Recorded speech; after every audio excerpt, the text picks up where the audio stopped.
bermaksud Qadhi Husain, Qadhi Husain bin Muhammad.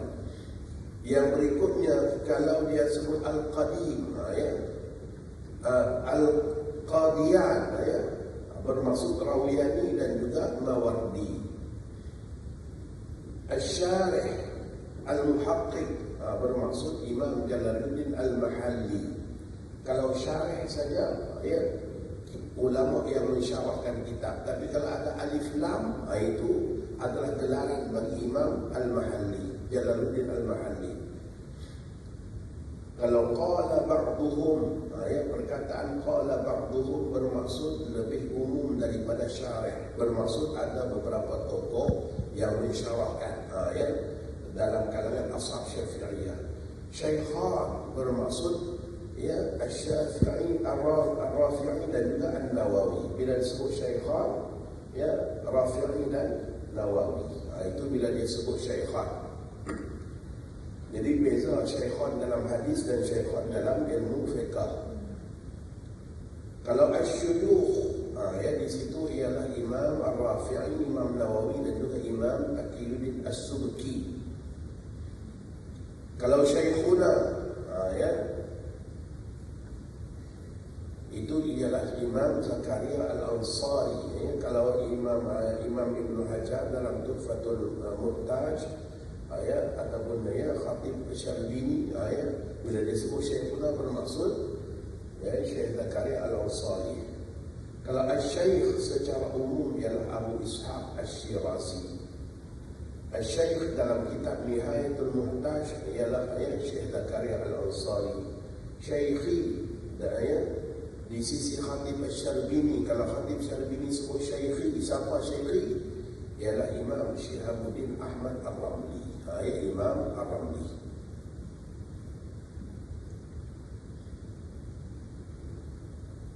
Baik, Al-Aqwal, fihi aqwal, kita akan jumpa padanya ada beberapa kaul. Wa ahsana maqil, dan yang terbaik apa yang dikatakan ialah, contohnya, maka aqwal di situ ialah pendapat Imam Syafi'i. Boleh jadi kesemuanya qadim atau jadid atau bercampur. Boleh jadi dikeluarkan dalam satu majlis atau berlainan majlis. Boleh jadi disebut yang mana lebih kuat atau tidak disebut secara langsung. Bermaksud keseluruhan riwayat-riwayat berkenaan dengan qaul Imam Syafi'i. Al-awjuh, pendapat ashab Syafi'i. Ashab bermaksud dengan tokoh-tokoh utama dalam mazhab kita, yang dikeluarkan melalui kaedah Imam Syafi'i, di mana mereka mengeluarkan pandangan ini berdasarkan kaedah yang telah digariskan oleh Imam Syafi'i. Boleh jadi dua wajah atau pandangan yang berasal dari dua orang ashab atau seorang saja, itu dikata awjuh. Al-Turuq, perselisihan pendapat dalam kalangan tokoh-tokoh utama mazhab Syafi'i semasa menyebut pandangan mazhab Syafi'i.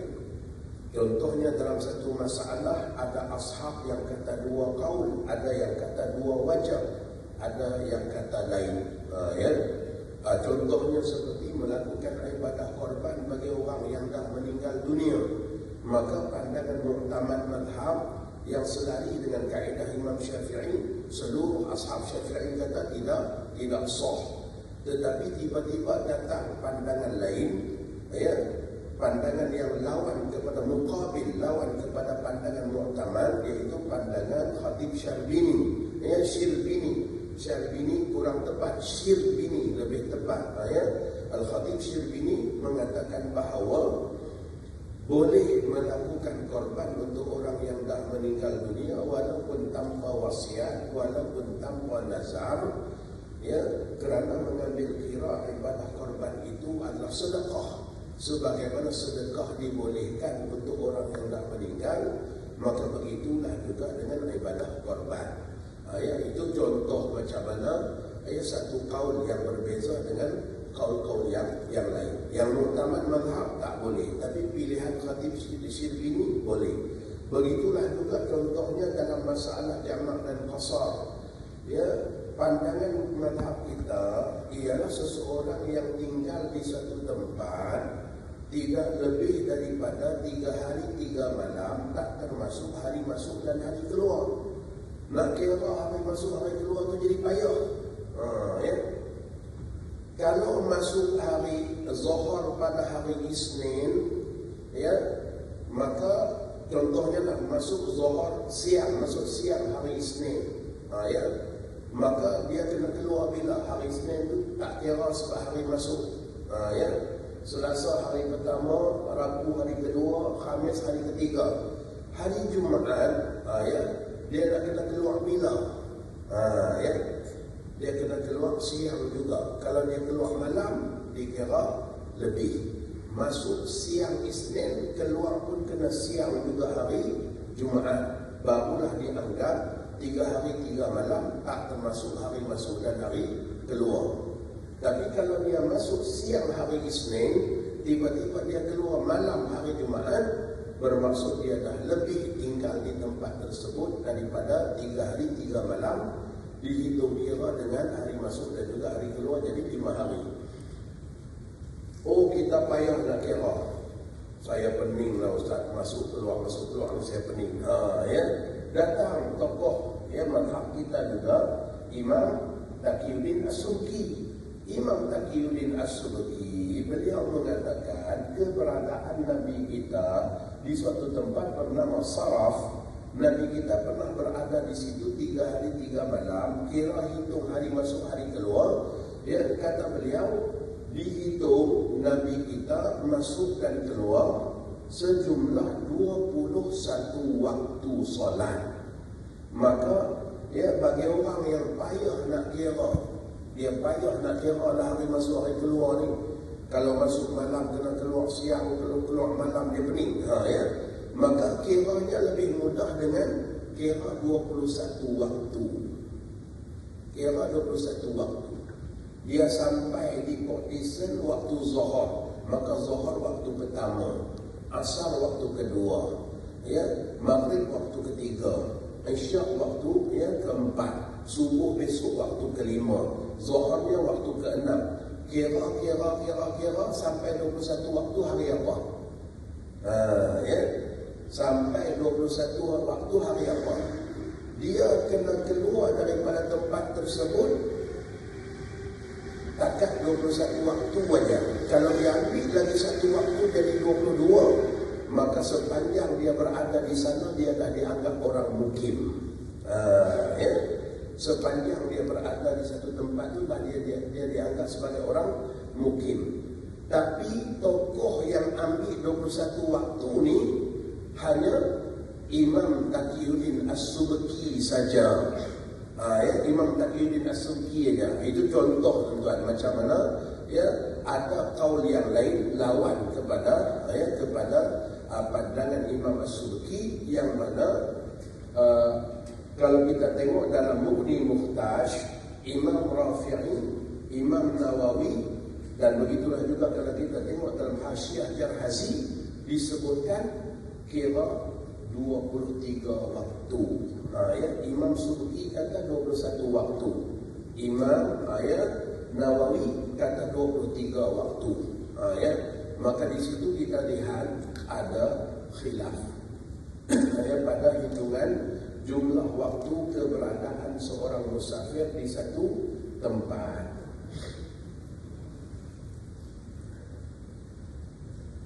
Baik, qaul mu'tamad mazhab 23 waktu. Ya. Pandangan Imam As-Subki hanya sampai 21 waktu saja, tapi qaul mu'tamad mazhab 23 waktu. Itu yang dijelaskan oleh Imam Nawawi, Imam Rafi'i, dan juga ulama-ulama yang lain.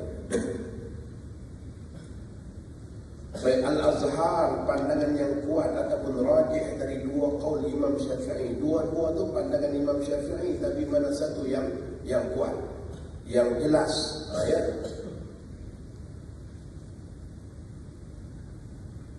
Baik, Al-Ashab, mereka yang ialah pengeluar wajah-wajah, yang pendapat-pendapat dalam mazhab Syafi'i ataupun pendokong mazhab. Mereka mengeluarkan masalah dari usul dalil Imam Syafi'i. Mereka juga mengistimbat hukum sesuatu masalah dari kaedah Imam Syafi'i. Dan tak boleh dinisbahkan kepada mazhab apabila ia bersifat ikhtiarat. Ya, ia bersifat ikhtiarat. Macam contohnya seperti membayar fidyah ganti kepada solat. Ya, fidyah solat. Fidyah solat hanya sekadar amalan Imam As-Subki, Imam Taqiyuddin As-Subki. Mazhab kita mengatakan tidak ada fidyah solat. Ya, tak ada fidyah solat. Ya, tetapi dalam mazhab Hanafi kata ada. Ya, seseorang yang meninggalkan solat, ya, yang dia dah meninggal dunia tak diqadha, maka dibayar secara fidyah. Satu waktu dengan satu jumpa. Ya, dalam mazhab Hanafi. Manakala dalam mazhab kita tidak ada. Tetapi dalam kalangan tokoh ulama mazhab kita ada yang mengangkat kaul mazhab Hanafi. Ya, contohnya seperti Imam As-Subki yang mengamalkan melakukan fidyah solat untuk ahli keluarganya. Maka boleh tak kita kata fidyah solat itu sebahagian daripada mazhab? Dia tak boleh. Itu dia panggil ikhtiarat. Ya, dia panggil ikhtiarat. Hanya sekadar pilihan tokoh dalam mazhab kita yang mana beliau mengangkat pandangan mazhab lain. Sama juga masalah najis mughalladhah pada khinzir. Imam Nawawi ada ikhtiar dia sendiri. Kita najis mughalladhah ni pada babi tuan-tuan hanyalah berdasarkan qiyas aulawi, berdasarkan qiyas. Dari segi dalil kita tak ada dalil yang jelas. Dalil hanya sekadar ilasan anjing saja. Khinzir tak terlibat. Khinzir tak terlibat. Maka apabila sahabat tanya, kalau kita tengok dalam Sahih Muslim, sahabat tanya, ya Rasulullah, kami ini berjiran dengan orang-orang Nasrani. Mereka ni makan khinzir.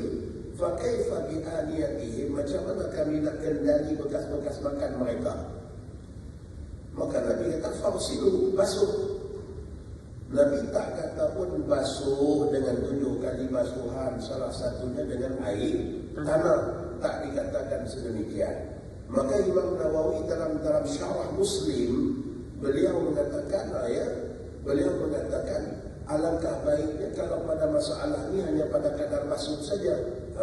Tidaklah sampai kepada basuhan dengan air tanah. Kita hari ini Masya Allah buat program sama rumah, sama restoran, sama apa Masya Allah. Tapi kalau ikut Imam Nawawi basuh saja, tak perlu pun sampai nak kena basuh dengan air tanah. Boleh tak kita nisbahkan itu sebagai pandangan mazhab? Tak boleh, sebab itu hanya pilihan beliau, ikhtiarat beliau, bukanlah pandangan yang boleh diketengahkan sebagai pandangan mazhab. Sebab mazhab kita ada kaedah dia sendiri, garis panduan dia sendiri, yang mesti ikut garis panduan dalil-dalil, hujah-hujah dan cara istidlal di dalam mazhab. Baik, al-asah hukum yang kuat ataupun hukum yang rajih dari pandangan, daripada beberapa pandangan. Cuma kita kena tahu bila ada asah, lawan kepada asah ialah sahih. Lawan kepada asah ialah sahih. Qaul muqabil dia panggil, qaul lawan. As-sahih, qaul lawan kepada sahih ialah dhaif. An-nas, pendapat Imam Syafi'i yang disebutkan dengan jelas. Sebagaimana tokoh-tokoh mazhab kita mengatakan sebagaimana telah dinaskan oleh Imam Syafi'i dalam bahawa imam makruh meninggalkan mana-mana bacaan yang sunat di dalam solat. Itu contohnya. Telah dinaskan oleh Imam Syafi'i bahawa imam itu makruh meninggalkan bacaan-bacaan sunat yang dituntut di dalam solat. Kenapa? Sebab al-imamu dhaminun. Imam itu seorang penjamin, maka dia akan menjamin kesempurnaan solat para jemaah. Maka kalau saat dengan tuan imam meninggalkan, bermaksud ada kekurangan pada solat imam. Bagaimana dia nak jamin ataupun dia nak menampung kecacatan solat para makmumnya. Itu dalam beberapa kitab, contohnya dalam Al-Qaul Fil Ahkam Makmum wal Imam, dia ada sebut sebagaimana telah dinaskan oleh Imam Asy-Syafi'i. Baik, al-madhhab, pandangan yang kuat ketika terdapat perselisihan pendapat dalam kalangan ashab Syafi'i, semasa menyebut pandangan madhab Syafi'i. Pandangan ini mungkin berbeza disebabkan apa? Perbezaan turuk.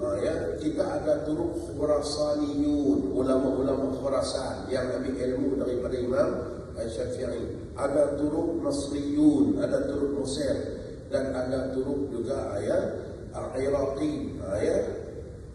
Baik. Takhrish, dua hukum yang berlainan yang dijawab oleh Imam Syafi'i dalam dua permasalahan yang lebih kurang sama. Lalu ashab Syafi'i mencampur adukkan kedua-dua pendapat tersebut dalam satu masalah. Jadi dalam satu masalah tersebut ada dua hukum, iaitu hukum yang dinaskan oleh Imam Syafi'i dan hukum yang ditakhrish oleh ashab. Nas Imam Syafi'i macam ni. Waktu fatratun naqqa bainal haid, waktu kosong antara dua haid. Contohnya dalam masalah ihram, dalam masalah ihram, orang yang pergi haji, pergi umrah dan sebagainya, saat dia berada dalam keadaan ihram tiba-tiba datang haid, maka kalaulah darahnya berhenti 24 jam, dia boleh mandi, dia boleh pergi keluar daripada ihram. Maksudnya selesaikan tuntutan umrah dia, dan dia boleh keluar daripada ihram. Tetapi hanya dalam masalah ihram saja, tidak pada masalah lain. Tidak pada masalah lain. Itu sebagaimana dinaskan oleh Imam Syafi'i. Qaul qadim ada menyebutkan hal yang sedemikian. Manakala dalam qaul jadid, waktu kosong antara dua darah adalah waktu haid, walaupun tak ada darah. Tetapi seluruh ashab Syafi'iyah, di sini ada dua pandangan. Satu, qaul qadim Imam Syafi'i yang mengatakan waktu kosong antara dua darah adalah waktu yang dianggap tidak haid, yang boleh menyelesaikan masalah ihram. Satu qaul lagi, qaul qadim, qaul jadid, yang mengatakan waktu kosong tadi itu dikira sebagai waktu haid juga, walaupun tak ada darah. Bagi mereka yang kebiasaannya haidnya berselang, dia ni memang datang 3 hari, berhenti 2 hari, datang pula, berhenti pula, macam tu. Maka qaul qadim kata waktu kosong itu adalah waktu suci, yang mana boleh selesai ihram. Qaul jadid yang mengatakan tak boleh, dia tetap dalam keadaan haid walaupun kosong. Maka bila ada dua riwayat yang macam tu, datanglah peranan ashab Syafi'iyah, tokoh-tokoh utama mazhab kita, mengeluarkan pula fatwa berdasarkan dua pandangan tadi itu. Imam Nawawi, Imam Rafi'i, Imam Ramli, Imam Ibn Hajar dan sebagainya. Maka akhirnya mereka mengambil pandangan yang pertama, dirajihkan pandangan yang pertama, diangkat qaul yang pertama. Maksudnya dalam masalah ihram, nak menyelesaikan isu, nak menyelesaikan masalah, elok guna qaul qadim. Contohnya dalam dua qaul Imam Syafi'i tadi. Jadi itu ada al-jadid, ada al-qadim. Ucapan qila kada itu menunjukkan menunjukkan di situ bukan qaul yang kuat, qaul yang dhaif. Wa qila yuhramu litashabbuhi bin nisa. Ada seseorang dia datang ceramah di tempat saya, dia kata apa? Tuan-tuan mazhab Syafi'i kan? Mazhab Syafi'i orang lelaki pakai cincin jari ini haram. Itu dia. Haram. Orang lelaki pakai cincin jari ni. Maka ya, Datuk Imam, pakcik-pakcik pun pelan-pelan cabut cincin masuk ke poket. Ya, haram ni. Ya, dah kata haram. Ya, pakai cabut tadi. Ya. Mazhab Syafi'i ini dah haram. Saya pun ya, balik ke mesejlah pada simpulan tadi. Ya, doktor kata haram ni kat mana saya nak tengok. Dia tak pernah jumpa pula. Dia kata ada. Dia tadi malam yang ada tu talibin. Dia tadi malam bab zakat. Saya pun buka. Oh, ada. Wa qila yuhramu bitashabbuhi bin nisa. Ya, dikatakan haram kerana menyamai pemakaian wanita, tasyabbuh saja. Haram tadi itu haram tasyabbuh. Ya, bukan haram yang qat'i. Ya, haram tasyabbuh. Tasyabbuh ni kalau dah menjadi adat dan budaya, maka pada ketika itu tidak tasyabbuh lagi. Maka tidaklah terangkat, tidaklah dikatakan haram. Ya, dulu orang perempuan tak pakai seluar. Ya, maka kalau orang perempuan pakai seluar sama macam lelaki, haram. Ya, tapi di saat zaman kita ni orang perempuan tak pakai seluar, maka pada ketika itu saat orang tengok, orang katakan lelaki perempuan dah. Ya, begitulah juga ya, rambut panjang contohnya. Kalaulah dengan seseorang lelaki menyimpan rambut panjang menyamai perempuan, kalau sampai dilihat dikatakan perempuan sebab adat dan budaya masyarakat orang lelaki tak simpan rambut panjang, maka di situ jadi tasyabbuh yang haram, kata Imam Ibnu Hajar. Tetapi kalau dah menjadi kita katakan kebiasaan dalam setengah-setengah masyarakat, orang lelaki juga rambutnya panjang, terikat dan terdandan, maka pada ketika itu hukumnya tidak haram. Ya, sebab tak ada tasyabbuh. Maka tasyabbuh ni dia bukan hukum yang qat'i. Ya, saya pun bawalah kitab Jam'ul Jawami, pergi jumpa dengan Sipola. Ya, baca Jam'ul Jawami. Ya, berkenaan dengan keterangan tasyabbuh tadi. Ya, jadi kalaulah di jari manih ni zaman kita ni orang lelaki pun semua pakai cincin di situ. Dan kalau orang pakai di situ, orang kata macam perempuan lah pakai di situ, orang tak kata pun, orang biasa aja. Ya. Maka pada ketika itu tidaklah jadi haram.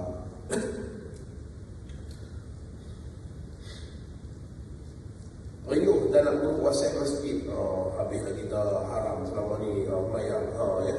Duduk semayang tapi buat benda haram pakai cincin ke sini. Ya. Pakai kalang kabut lebih. Sudah kita nak buat kuliah khas pula dan cerita tasyabbuh tu macam mana. Ya.